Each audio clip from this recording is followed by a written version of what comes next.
요즘 10월 15일 규제 이후에도 부동산 얘기 정말 많이 하시잖아요. 특히 서울 아파트랑 규제 지역 아파트들은 이제 규제로 투자하기도 어려운 상황이고요. 그래서 다들 비규제 지역 노래를 부르는 분들이 진짜 많더라고요. 근데 막상 찾아보면은 뭐가 뭔지 하나도 모르겠고 이런 외곽 지역을 사도 되나? 이런 생각을 하게 되기도 하고요. 근데 저도 그랬거든요. 진짜 18, 19년도에 규제 지역 지정됐을 때 저도 머리 터지는 줄 알았습니다. 그래서 제가 오늘 작정하고 준비했거든요. 오늘 제가 10분 만에 수원 지역 분석을 해드리면서 비규제 지역에 숨어 있는 진짜 보물 같은 급매물 여러분이 직접 찾아낼 수 있도록 제가 싹 다 정리해 드리도록 하겠습니다. 그러니까 오늘 영상은 진짜 집중하셔야 돼요. 궁금한 거는 바로바로 댓글로 물어보시고요. 제가 수원 지도를 먼저 크게 가져와 봤습니다. 수원 같은 경우에는 지금 여기 보이시는 광교부터 여기 왼쪽에 수원역, 그리고 여기 성균관대, 아래 망포, 여기까지 전부 다 수원에 해당이 되는데요. 생각보다 수원이 인구가 100만이 넘는 큰 대도시이기 때문에 되게 지역이 넓고 되게 생활권도 여러 가지가 있는 그런 지역입니다. 그래서 제가 전반적으로 수원에 대해서 한번 이야기를 좀 한번 설명을 해드리고 시작을 하려고 하는데요. 수원 같은 경우에는 기본적으로 이 수도권의 하급지 개념으로서 역할도 있지만 수원 자체에 삼성전자 등 직장 수요들이 있기 때문에 그걸로 인해서 우리가 수원 자체의 수요도 꽤나 있다라는 것을 먼저 인지하고 보셔야 됩니다. 지금 보시면은 여기에 따라서 신분당선이 이렇게 지나가고 있고요. 그리고 오른쪽에 경부고속도로가 지나가고 있습니다. 이 경부고속도로를 제가 말씀드리는 이유는 영통이나 망포 쪽에 있는 사람들이 꽤나 많이 광역버스를 타고 수도권 강남 쪽으로 출퇴근하기 때문이에요. 그래서 실제로 보시면은 광역버스가 이쪽 경희대에서부터 이렇게 출발해서 지나가는 것을 우리가 볼 수가 있습니다.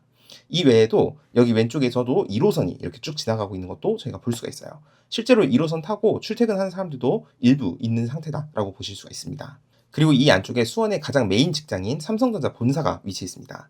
그래서 여기 있는 삼성전자 본사뿐만 아니라 아래쪽에 위치해 있는 동탄이나 기흥 캠퍼스도 같이 위치해 있기 때문에 이 부분도 우리가 삼성의 힘을 우리가 수원이 되게 많이 갖고 있다라고 보시면 좋을 것 같습니다. 실제로 보시면은 제가 신축이랑 준신축, 구축으로 세 개를 나눠봤는데요. 지금 이 수원 전체적으로 신축이랑 준신축, 구축이 이렇게 몰려있는 것들을 우리가 볼 수가 있어요. 이 위에 있는 곳이 광교고요. 여기가 흥덕 쪽이고 여기 아래가 이제 사람들이 흔히 얘기하는 영통에 있는 구축들, 그리고 아래가 이제 망포에 있는 신축들, 이렇게 몰려있는 것들을 우리가 볼 수가 있어요. 실제로는 이 안에서도 일부 이제 연식이 좀 다른 것들도 섞여 있긴 하지만 대부분이 이렇게 섞여 있다라고 그냥 크게 봐주시면 좋을 것 같아요. 그래서 현재 이렇게 신축, 준축, 구축이 몰려있고 이 4개의 생활권 같은 경우에는 조금 더 이 신분당선과 경부고속도로를 끼고 있는 그런 생활권들이기 때문에 약간 수도권의 하급지의 그런 위상을 충분히 더 가지고 있고 실제로 강남 출퇴근 수요도 꽤나 가지고 있는 지역이다라고 인지하고 보시면 좋을 것 같습니다. 이 외에도 수원 안쪽에서도 이 안쪽에서도 신축에 있는 매교나 그리고 이 위쪽에 있는 북수원 쪽, 그리고 그 외에도 여기 아래쪽에 있는 곡반정 쪽, 그 다음에 그 외에 여기 있는 구축들, 이런 단지들도 꽤나 많이 있다는 것을 우리가 볼 수가 있어요. 그래서 이 정도면은 거의 수원에 있는 호메시 제외하고는 거의 대부분의 생활권이 커버가 된다라고 보시면 좋을 것 같습니다. 그래서 아까 말씀드린 것처럼 이 오른쪽에 있는 광교, 흥덕, 영통, 망포, 이 4개 생활권이 지금 현재 수원의 기준으로 봤을 때 신분당선을 끼고 있고 경부고속도를 끼고 있기 때문에 이 안에서 조금 더 이 수도권의 수요, 그리고 수원의 자체의 수요, 이 2개의 수요를 같이 가지고 있다라고 보시면 좋을 것 같아요. 그래서 실제로 보시면은 이 4개 생활권 같은 경우에는 이 다른 수원 자체의 수요들만 커버하고 있는 이런 다른 생활권들에 비해서는 훨씬 더 가격이 좀 더 우선적으로 치고 간다는 점을 우리가 볼 수가 있습니다. 왜냐하면 실제로 광교나 망포 같은 경우에는 이 안쪽에 있는 매교나 북수원 쪽에 있는 신축들에 비해서는 좀 더 가격이 먼저 가는 경향이 있거든요. 그리고 그 중에서도 광교는 망포 대비해서 신분당선이라는 역세권을 끼고 있다는 점, 그리고 광교 자체가 호수공원에 끼고 되게 단지가 아주 좋게 정말 사람들이 좋아하는 그런 번쩍번쩍한 그런 단지들로 채워져 있다는 점들도 광교의 이 위상을 보여주고 있다라는 점을 우리가 볼 수가 있습니다. 이 외에도 준신축 같은 경우에도 흥덕이 곡반정보다도 조금 더 이 경부속도로 쪽에 더 인접해 있고 광교 쪽에도 좀 더 인접해 있다는 그런 장점 때문에 좀 더 가격이 더 먼저 가는 그런 경향이 있습니다. 흥덕 자체가 물론 광교 자체에 너무 붙어 있다 보니 더 직접적으로 가격 자극을 받고 있다는 점도 충분히 감안해서 보셔야 되겠지만요. 그리고 이 외에도 영통 같은 경우에도 이 안쪽에 있는 천천이나 정자동 이런 안쪽 구축들에 비해서는 영통이 좀 더 우선적으로 가격 흐름이 오고 있고요.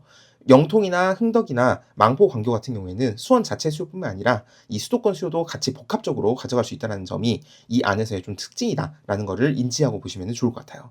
이 외에도 이 왼쪽에 있는 생활권들, 이 안쪽에 있는 매교나 수원역 쪽에 있는 신축들, 그리고 북수원에 있는 신축들이 있고요. 그 다음에 준신축 같은 경우 아래쪽에 곡반정, 그리고 구축은 정자, 천천, 하서, 권선, 메탄 이 정도로 구성이 되어 있습니다.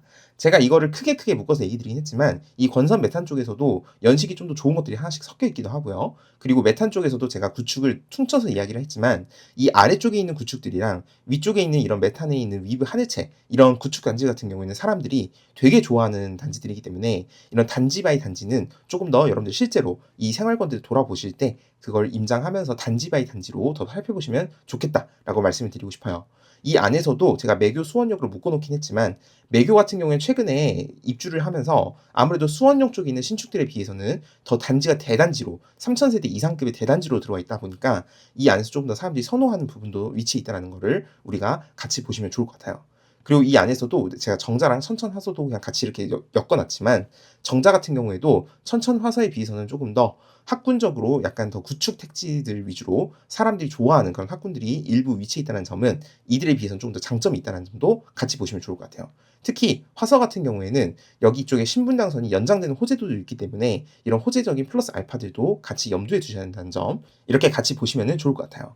그래서 제가 이거 같은 경우에는 크게 정말 메인의 입지들 그리고 그거에 따라서 각각의 생활권들이 연식별로 어떻게 위치인지를 제가 간단하게 정리를 한 거고요. 이거에 따라서 실제로 우리가 개별 단지들은 실제로 임장하시면서 살펴보시면 더 도움이 된다라고 정리해 볼 수 있을 것 같습니다. 제가 여기서 추가적으로 말씀드리고 싶은 거는 수원 같은 경우에는 이 아래쪽에 있는 권성구 같은 경우에는 현재 우리가 지금 조정 대상 지역이 아닙니다. 그리고 토지거래 허가 구역도 아니고요. 한마디로 비규제 지역인데 이 권성구 같은 경우에도 대부분의 권성구 단지들이 약간은 외곽이 있기 때문에 권성구에 있는 단지들에서도 일부 단지들은 당장 투자하기에는 우선순위가 밀린 단지들도 분명히 존재합니다. 하지만 그렇지 않고 충분히 권성구 안에서도 우선적으로 우리가 검토를 해볼 수 있는 단지들도 있다라는 점을 저는 꼭 얘기를 드리고 싶어요. 지금 보시면은 신축이나 준신축 단지들이 조금 같이 엮여 있는 경우도 있고요. 그리고 그뿐만 아니라 구축 중에서도 이 안에서도 좀 더 연식이 좋은 단지들도 꽤나 섞여 있기도 하거든요. 그래서 저는 이런 식으로 봤을 때 권성구라고 해서 무조건 여기를 하면 안 되냐라고 하기에는 단지 바이 단지로 좀 더 살펴보셔야 되는 부분이 있다고 생각을 하고요. 이 안에서도 충분히 연식이 좋은 단지들은 수원 안에서도 좀 더 우선적으로 볼 수 있는 단지들 중 하나이기 때문에 그리고 그런 단지들 같은 경우에도 실제로 지금 곡반정 쪽에 내려가 보시면은 여기 아이파크시티 같은 단지들도 있거든요. 여기 같은 경우에도 지금 현재 과거에 정고점이 8억까지 갔던 단지인데 지금 아직도 30평대가 준신축이 6억대로 나와 있습니다. 실제로 가보시면은 여기 아이파크시티 단지들이 꽤나 주거가 정말 잘 돼 있는 거를 여러분들이 임장하시면 느낄 수가 있거든요. 그래서 저는 이런 점들을 봤을 때 충분히 수원 안에서도 아직 가격적으로 저렴한 단지도 많이 있고요. 그 중에서도 현재 우선적으로 봐야 되는 그런 수요가 높은 단지들도 권성구 안에 위치한 단지들이 있기 때문에 이런 단지들도 여러분들이 비규제 지역을 투자를 보고 있거나 아니면 수원 안에서 실거주를 보고 계신다라고 하면은 저는 같이 충분히 비교를 해보시면은 더 도움이 되겠다라고 이야기를 드리고 싶어요. 오늘 이렇게 수원 지역 분석이랑 비규제 지역에서 눈여겨봐야 하는 단지들을 이야기해드렸는데요. 단순히 가격이 저렴해서가 아니라 같은 입지인데 좀 더 우선적으로 검토해야 하는 단지들을 설명해드렸다는 것들을 느끼실 수 있었을 겁니다. 이런 단지들이야말로 앞으로 가격 회복 여력이 크고 실거주랑 투자 모두에서 놓치면 아쉬울 수 있거든요. 그러니까는 잘 지켜보시면 좋겠습니다. 만약 오늘 영상이 도움이 되셨다면 구독과 좋아요, 알림 설정 해주시면 좋을 것 같고요. 제가 궁금한 점들에 대해서는 네이버 카페에서도 답변을 드리고 있고 아래 제가 카페 링크도 남겨뒀으니까 들어와서 많은 정보 얻어가셨으면 좋겠습니다. 시청해주셔서 감사합니다.